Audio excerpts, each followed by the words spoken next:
नमस्कार. आज आपण गणपती बाप्पाच्या भक्तांसाठी असलेल्या एका अत्यंत दुर्मिळ आणि शुभ खगोलीय योगाची माहिती घेणार आहोत. विचार करा, मंगळ ग्रह आणि बाप्पाचा पवित्र दिवस एकत्र आल्यावर काय होईल? याचं आध्यात्मिक महत्त्व खरोखरच थक्क करणार आहे.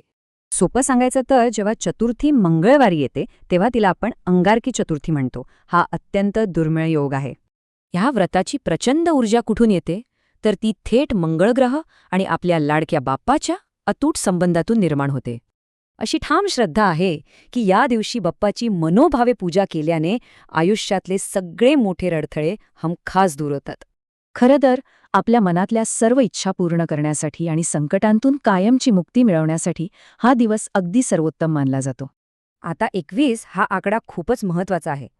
पण या आकड्याचा आणि अंगारकीचा नेमका संबंध काय? चला बघूया. हे खरंच थक्क करणार आहे. केवळ एका अंगारकी चतुर्थीचं पुण्य तब्बल 21 संकष्टी चतुर्थींइतकं असतं. आहे ना कमाल? मग हे एवढं अफाट पुण्य मिळवण्यासाठी नक्की काय करावं लागतं? चला, उपवासाचे महत्त्वाचे विधी आणि टप्पे समजून घेऊया. या व्रताची सुरुवात सकाळी उपवासाने होते. त्यानंतर दिवसभर पूजा आणि मंत्रजप चालतो आणि संध्याकाळी चंद्रदर्शन झाल्यावर उपवास सोडतात. दिवसभर बाप्पाची एकाग्रतेने पूजा, पवित्र मंत्रांचा जप आणि आरती केल्यामुळे आपलं संपूर्ण लक्ष केवळ देवावरच केंद्रित राहतं. यात सर्वात महत्त्वाचा नियम म्हणजे संध्याकाळी आकाशात चंद्र पाहिल्यानंतरच हा उपवास अत्यंत काटेकोरपणे सोडला जातो.